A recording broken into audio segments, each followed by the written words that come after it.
Assalamualaikum warahmatullahi wabarakatuh. Kami dari kelompok 3B dengan anggota kelompok yang pertama ada Jihan Oktaviani, NPM 211000256. Yang kedua ada Dita Febrianti dengan NPM 211000266. Dan yang terakhir ada Feni Ulfina Murdayanti dengan NPM 211000268. Kami di sini akan menjelaskan dan menampilkan hasil kerja kelompok kami untuk memenuhi tugas UTS.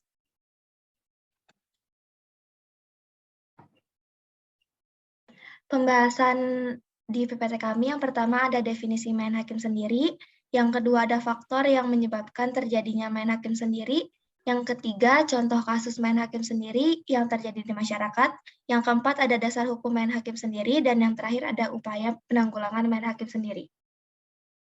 Definisi main hakim sendiri dalam KPBI mengartikan main hakim sendiri maksudnya adalah perbuatan menghakimi orang lain tanpa memedulikan hukum yang ada. Umumnya dilakukan dengan pemukulan, penyiksaan, pembakaran, dan sebagainya. Perbuatan main hakim sendiri adalah tindakan kesewenang-wenangan individu atau kelompok orang dengan melakukan kekerasan atau penganiayaan terhadap orang yang diduga melakukan tindak pidana tanpa melalui proses hukum. Selanjutnya ada faktor yang menyebabkan terjadinya main hakim sendiri. Yang pertama, ada pemahaman dan kesadaran masyarakat tentang hukum masih kurang. Hal ini bisa disebabkan karena pendidikan masyarakat yang rendah, sehingga masyarakat beranggapan bahwa tindakan main hakim sendiri ini merupakan wujud membela korban. Dan masyarakat menganggap bahwa tindakan main hakim sendiri ini bukan merupakan tindak pidana dan merupakan hal yang benar dan tidak ada hukum yang menjerat. Lalu yang kedua ada keresahan karena kasus tidak pernah terungkap. Banyak sekali kasus pidana yang tidak pernah terungkap, salah satunya kasus pencurian yang tidak mendapat kejelasan. Barang-barang yang hilang tidak pernah kembali dan pelaku yang melakukan tindakan pencurian tidak pernah diadili, sehingga masyarakat merasa muak dan memilih untuk melakukan tindakan main hakim sendiri. Yang ketiga karena faktor lemahnya penegakan hukum. Karena kasus yang tidak pernah terungkap tadi, pemicu emosi masyarakat. Sehubungan dengan ini, tindakan main hakim sendiri dianggap sebagai cara efektif untuk membalas dendam. Selanjutnya ada faktor lemahnya penegakan hukum. Karena kasus yang tidak pernah terungkap tadi membuat masyarakat menjadi emosi dan melakukan tindakan main hakim sendiri. Karena tindakan main hakim sendiri ini dianggap sebagai cara efektif untuk menumpahkan kemarahan masyarakat. Yang keempat ada faktor psikologis. Faktor psikologis ini yang menyebabkan masyarakat melakukan tindakan anarkis.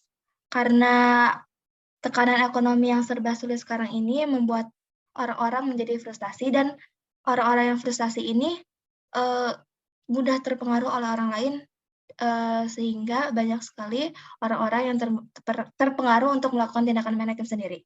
Yang terakhir ada ketidakpercayaan kepada penegakan hukum. Karena keresahan kasus yang tidak pernah terungkap dan lemahnya penegakan hukum membuat masyarakat merasa tidak percaya kepada aparat penegakan hukum. Karena hukum karena hukum sudah tidak dipandang lagi sebagai tempat mencari perlindungan, sebagai tempat untuk mencari keadilan. Dan yang terakhir ada faktor ketidakpercayaan kepada penegak hukum. Karena keresahan kasus yang tidak pernah terungkap dan lemahnya penegakan hukum membuat masyarakat menjadi tidak percaya kepada aparat penegakan hukum. Karena hukum sekarang sudah tidak dipandang lagi sebagai tempat untuk mencari perlindungan dan tempat untuk mencari keadilan. Selanjutnya ada beberapa contoh kasus main hakim sendiri yang terjadi di masyarakat. Kasus yang pertama yaitu kasus pelaku pencuri sepeda motor babak belur dihajar massa. Kasus ini terjadi di satu rumah kampung Tegalrotan, RT 7 RW 3, Kelurahan Sawah Baru, Kecamatan Ciputat, Tangerang Selatan. Kejadian ini terjadi pada Rabu, tanggal 10 bulan 8 tahun 2022, sekitar pukul 7. Menurut Aldo, Kepala Satuan Reserse Kriminal Kepolisian Resor Tangerang Selatan, pelaku pencuri lebih dari 1 orang. Saat ini, polisi masih memburu 1 pelaku lainnya yang beraksi bersama HG. Video peristiwa main hakim sendiri, kasus ini beredar di media sosial yang diunggah melalui akun Instagram @kabarbintaro. Dalam video tersebut terlihat seorang pria babak belur setelah diamuk massa, warga kampung tersebut kesal meluapkan emosinya dengan memukuli pelaku. Kasus yang berikutnya yaitu kasus warga di Sorong, Papua bakar warung makan karena provokasi hoak. Sekelompok warga melakukan perusakan dan pembakaran terhadap sebuah rumah makan. Peristiwa ini terjadi di warung Cemira, Jalan Kakatua, Komplek SPG KM7, Kota Sorong, Sabtu malam. Aksi anarkis itu dipicu dengan adanya informasi hoak yang menyebutkan keluarga mereka meninggal setelah makan di warung tersebut. Polisi yang mendapat informasi adanya aksi anarkis itu lantas turun ke lokasi. Polisi juga mengecek kebenaran informasi terkait meninggalnya keluarga mereka usai makan di warung tersebut. Ternyata setelah dicek, warga yang disuka meninggal dengan hasil bahwa tidak ada warga mereka yang meninggal dan yang benar itu sedang sakit. Sekarang berada di rumah sakit. Selanjutnya, polisi bernegosiasi dengan kepala suku setempat dan meminta warga yang dikabarkan meninggal untuk dihadirkan ke lokasi kejadian. Namun karena sakit, akhirnya warga yang melakukan aksi anarkis berhenti. Dan Kapolres Sorong mengatakan menegaskan bakal menindaklanjuti aksi anarkis ini. Polisi akan menindak tegas pelaku yang menyebarkan berita hoak, termasuk warga yang melakukan aksi main hakim sendiri. Terus, kasus yang ketiga yaitu kasus warga keroyok kakek umur 89 tahun hingga tewas. Seorang kakek berinisial HM, umurnya 89 tahun, tewas dikeroyok warga karena disangka mencuri mobil. Awalnya, HM sedang menyetir mobil pribadi miliknya. Tiba-tiba sekelompok warga mengejar pengendara mobil dan meneriakinya maling. Akibat provokasi itu, pengendara lainnya ikut mengejar mobil dan ikut menghakimi si kakek hingga meninggal dunia. Padahal pengendara mobil yang diketahui seorang kakek berusia 89 tahun itu bukan pencuri, karena tengah mengendarai mobil miliknya. Hal ini telah dibuktikan oleh Kasat Reskrim Jakarta Timur, AKBP Ahsanul Mugafi, dengan mengecek identitas kepemilikan mobil tersebut. Selanjutnya, dasar hukum main hakim sendiri. Yang pertama, orang yang main hakim sendiri bisa dijerat pasal 351 KUHP tentang penganiayaan.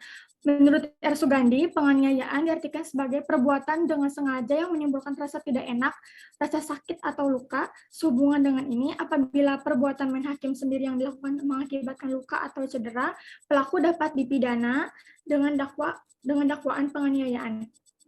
Ketentuan pasal 351 ini menerangkan bahwa penganiayaan diancam dengan pidana penjara paling lama 2 tahun, 8 bulan, atau pidana denda paling banyak Rp4.500.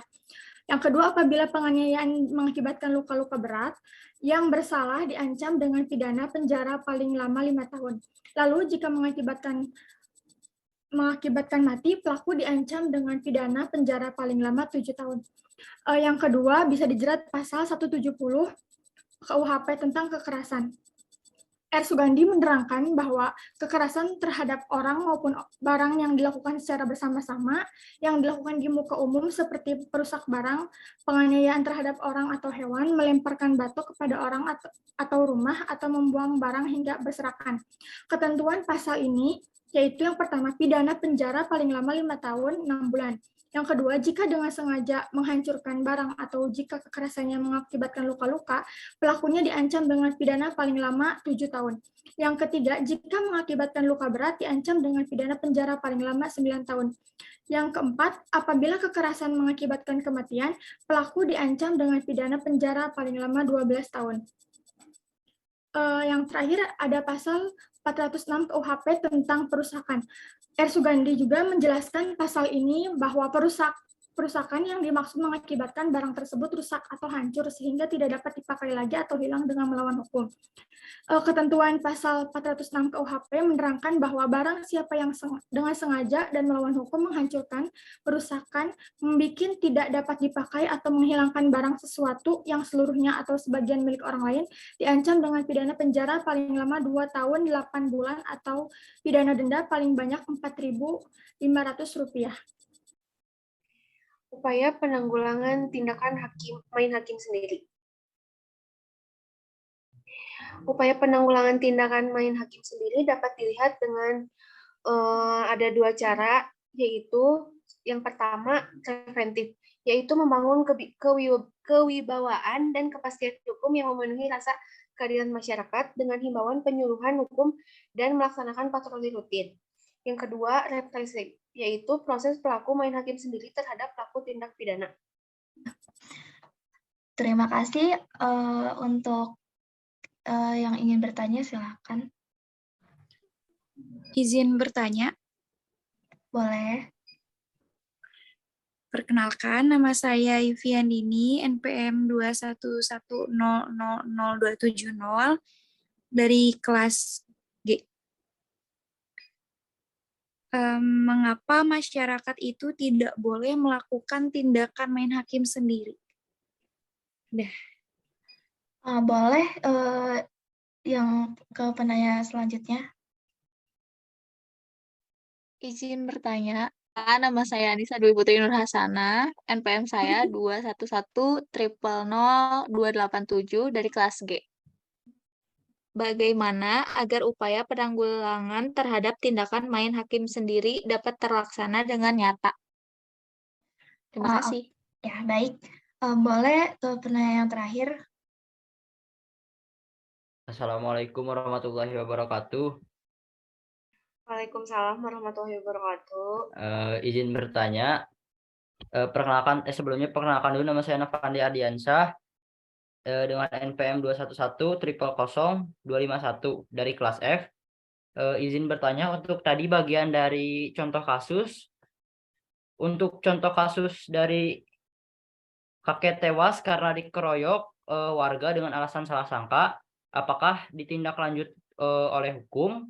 Dan jika iya, berapa hukuman yang dijerat kepada pelaku pengeroyokan tersebut? Terima kasih. Baik, untuk pertanyaan dari Yufiandini. Tadi pertanyaannya mengapa masyarakat tidak boleh melakukan tindakan main hakim sendiri? Karena Indonesia merupakan negara hukum sesuai dengan Undang-Undang Dasar 1945 Pasal 1 Ayat 3 dan merupakan negara yang memiliki norma. Sehingga jika kita main hakim sendiri, maka akan mengakibatkan pelanggaran hukum karena menindak orang lain di luar norma yang berlaku dan di luar hukum yang berlaku. Terima kasih atas jawabannya. Menjawab pertanyaan Novandi ya.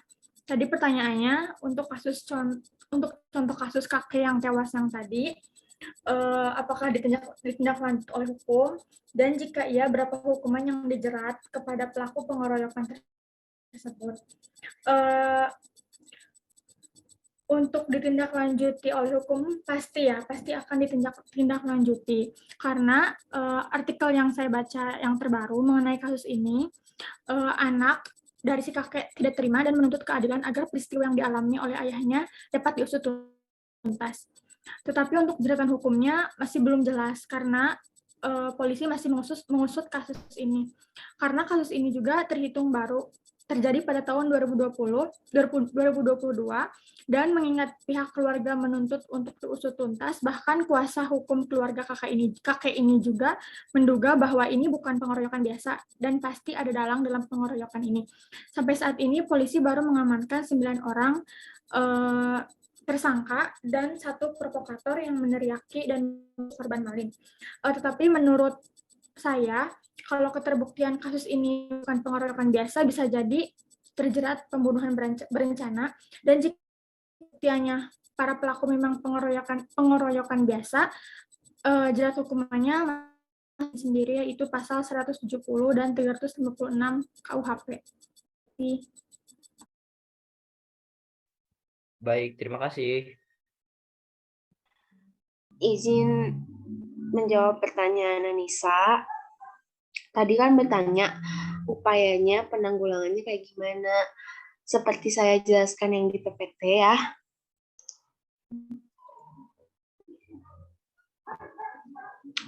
Upaya penanggulangannya ada 2, yaitu preventif, yaitu membangun kewibawaan dan kepastian hukum yang memenuhi rasa keadilan masyarakat dengan himbauan dan penyuluhan hukum dan melakukan patroli rutin. Seperti kita sedang melakukan ini ya, kayak penyuluhan hukum. Terus yang kedua ada represif, yaitu memproses pelaku main hakim sendiri terhadap pelaku tindak pidana. Namun, hal ini polisi belum mengoptimalkan karena banyak kendala yang dihadapi kepolisian, seperti itu. Baik, terima kasih. Baik, sekian presentasi dari kelompok kami. Kurang lebihnya mohon maaf. Terima kasih. Wassalamualaikum warahmatullahi wabarakatuh. Waalaikumsalam warahmatullahi Waalaikumsalam warahmatullahi wabarakatuh.